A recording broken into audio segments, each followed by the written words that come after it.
Alright guys, 2024 has come and more shocks are here. If you think 23 was bad, just wait until things kick off this year. And let's talk about three big events that will shape the future of the world and the global economy. We are seeing wars get worse, countries starting to choose sides, and a more determined China today. And the first salvo fired is Argentina finally confirming their allegiance. They are fully in the camp of the West. In our lead story today, Argentina announces they will not join the BRICS bloc.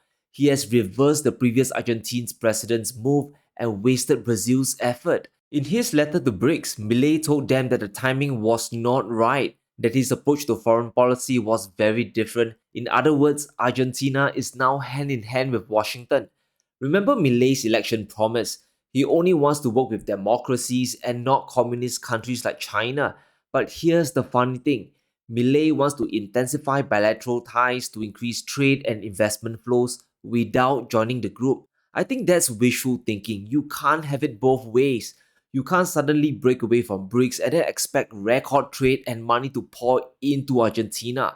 And because of Milei's new strategy, Argentina has already lost their currency swap agreement with China. That's $6.5 billion worth of yuan they can't access anymore. And because of this, their trade deficit is going to get worse and their currency will collapse even further. Remember that 44% devaluation last month? That will just be the start, guys. They have to sell more pesos to get the dollars needed. Argentina's balance of trade looks horrible for an emerging economy. It has been negative for almost 12 months straight, hitting a deficit of $1.8 billion in June. And that means Argentina is importing much more than what they export out to the world. By cutting away BRICS, they are making it harder to sell to nearly half of the world. And here's how desperate the situation really is for Argentina. From Bloomberg, Argentina's first reconstruction bond sale to importers flopped. The government sold just $68 million of the 750 million notes offered, which is a disaster. That's like a 90% failure rate. Argentina is selling those bonds to importers in peso. The government will then pay back those bonds in US dollars when they mature. So if you're an importer, you can quickly cash in your depreciating pesos to get back dollars in the future to pay back your debt. Now the bonds offer an annual interest rate of around 5% and the aim is to keep imports flowing into the country. It's basically deferring payment today and kicking them well into the future tomorrow. And this looks like a bright idea, right? You get to reduce liquidity in the system and you strengthen the peso as well. But the importers aren't interested, right? They want their cash today and they're afraid of Argentine bonds, and who can really blame them? Firstly, where's the government going to get the dollars from? Exports are down, so there's no way to tax new dollars into existence, which means these dollar denominated bonds could very well default. Buyers could be left with virtually nothing.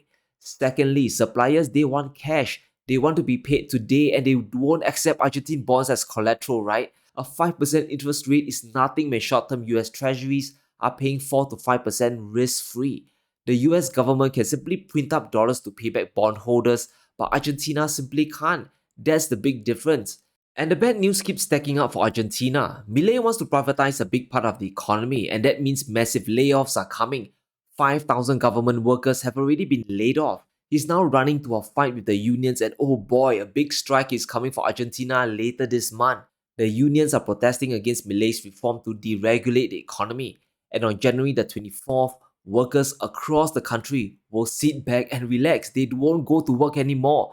So if you add in strikes to an inflation crisis, you get a country whose economic recovery seems almost impossible. The snowball effects, guys, are clear. When there's a strike, efficiency will collapse, exports will drop, and investors will run away. More money will flow out of the country because imports still need to come in.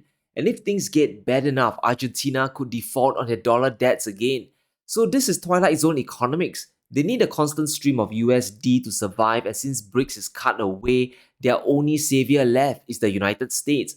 And maybe I'm wrong, but I don't see any dollar swap line with the Federal Reserve just yet. And things will continue to get worse before they become better. And at this point, I don't know if they will even recover.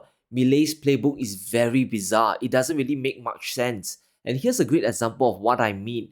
Milei is moving to free the oil markets by breaking away from price controls. He wants to stop all price subsidies in the country. He's going for full deregulation in the oil industry. Normally, this would be great for a proper economy. You increase revenues for your oil company and the government at the same time. But Argentina isn't a well-functioning economy. It's in a twilight zone, and removing price subsidies now will cause local inflation to fly up. And here's what we mean. Argentina has fixed the local oil price at around $56 a barrel. That was when oil was trading at $86 a barrel. So it's $30 off the international price, and that's a 33% discount for Argentinians. Now, just imagine what happens when you lift the price control. Inflation is going to fly even higher tomorrow. Prices of fuel will shoot up through the roof. And if Argentinians can't pay for that price, where do you think the fuel will head to? More will be exported out to the world because you can get a better price out there. So it is a double-edged sword. Yes, you can increase exports to the world, but your local inflation will soar. Fuel shortages could get even worse. Argentina is essentially trapped in an endless debt repayment cycle. Their interest and principal payments are going to double from 2024 to 2025. It will double from 2.6 billion to 5.6 billion in a year. They need dollars, but they can't afford to borrow anymore because no one wants to lend them, right? They might even have to sell off real assets to pay off their obligations one day. So we can see the tragic cycle Argentina is locked in. Now, while Milei is lost in the dark, President Xi's resolve has never been stronger. We are now seeing a more determined China looking to progress fast in 2024. China's economy is already undergoing massive changes. Tensions are so brewing with the Taiwan elections coming in just 2 weeks. And this is where we need to analyze China's recent statements in their party conference and President Xi's 2024 address. China is moving to consolidate the global south and fight back against bullying from the United States. So we can expect more confrontation across the board. Whether that's tax sanctions, trade wars, or de-dollarization, China's out to reshape the world order. We must take a clear and firm position, hold the international moral high ground, and unite and rally the overwhelming majority in our world. And it's quite clear what China is talking about. It's a direct jab to the US regarding the Middle East ceasefire. Thanks to America's diplomatic cover to Israel, China, they're now moving mountains in the Middle East, right? There was the Arab conference in Beijing, then the $7 billion swap line with Saudi Arabia. And if this trajectory continues, trading oil for yuan directly is next on the menu. It's not impossible. But let's also focus on China's 2024 New Year message, especially the message to Taiwan. President Xi has made it clear in no uncertain terms that China will surely be reunified with Taiwan. And this, of course, is freaking Taiwan out, and we will see Taiwan move closer and closer to the United States. So we should expect more funding to come to Taiwan in 2024 and beyond. If we look at the amount of foreign investment heading to Taiwan, we can see a trend that's forming. FDIs have reached a 15-year high in 2022, hitting above $13 billion. The majority of this money is coming from the G7 countries like the US and Japan. China's investments, in contrast, have been dropping because of the tensions. And if you have a ton of strategic and financial interest in the country, you won't want to give it up, right? And that's why Taiwan is a very big sticking point. China has vowed reunification, and it's obvious that America doesn't want that. As long as Taiwan is the world's leader in microchips, the US will keep defending their interests there.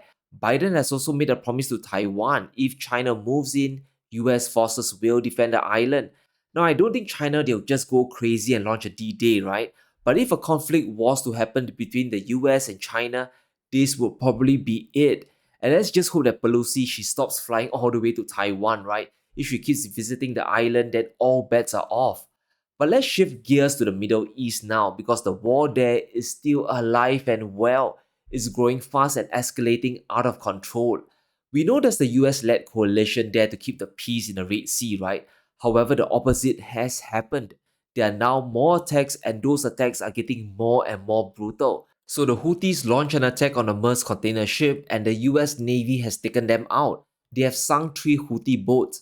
The Houthis were finished off by Navy helicopters.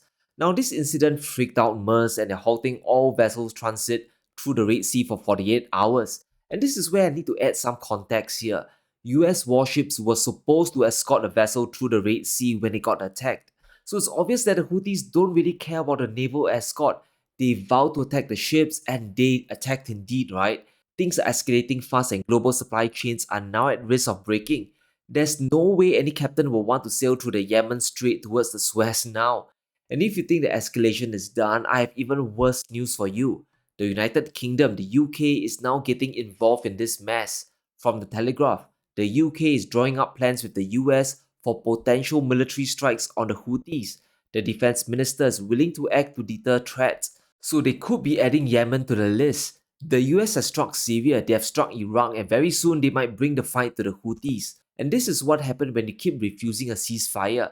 We have talked about this many times now. It's going to be an escalation where the US will be forced to retaliate or look weak. And what if Iran gets involved? What if Hezbollah up north takes action? There are so many unknowns, so many variables just waiting to erupt here. The entire Middle East is a bigger wild card than even Russia, Ukraine. You just don't know how the Houthis will respond now that they have officially taken action and those have resulted in casualties. Remember guys, 14% of maritime trade and 12% of seaborne oil goes through the Red Sea. So this whole situation is just insane. It's confirmed and undeniable chaos now. If the coalition and the Houthis duke it out in the Yemen Strait, then prepare for higher inflation in 2024. Massive disruption is guaranteed and there'll be no convincing Maersk or BP or whoever else to take the voyage. And for the heroes crazy enough to brave the voyage, they are now getting double wages. Danish crews are demanding higher pay. Their salaries are now doubling to compensate for the risk. So you now have a quadruple whammy coming for the global economy. We have four problems now. You have higher expenses for crews, then you have to burn more fuel to sail around Africa. The voyage is 40% longer, which means more delays, and because of the delays, less cargo can be turned over. And these disasters just feed into each other. It's one horrific chain of events after another. So 2024 is off to a rocky start, and I want to focus more on the possible airstrikes on the Houthis. Just look at the map again. If the West strikes Yemen directly, there's a chance that the Houthis could escalate back and attack the Saudis up north. They could always target the oil fields, and we are back in a bigger regional conflict. The Saudis could get dragged into the mess, and there's a reason why the Saudis didn't join America's naval coalition in the first place. They simply want to keep the peace. But if this happens, then we will see a chain of forced escalations which could drive oil prices up even higher. So we must brace for impact because things doesn't look like it's getting better. In fact, it's getting worse. For the global economy, inflation is gonna be a problem. We also continue to see more aid and weapon sales heading to Ukraine plus Israel. The weapons will keep flowing, and the biggest winner will be once again the military industrial complex. Inflationary pressures aren't gonna let up, guys, so let's hunker down and prepare because this year is gonna be a wild one. But let me know what you think, guys. Did Argentina make a horrible mistake, and will the coalition strike Yemen next? Let me know in the comments below. Stay safe, be sure to smash the like button and subscribe as we navigate through these crazy times.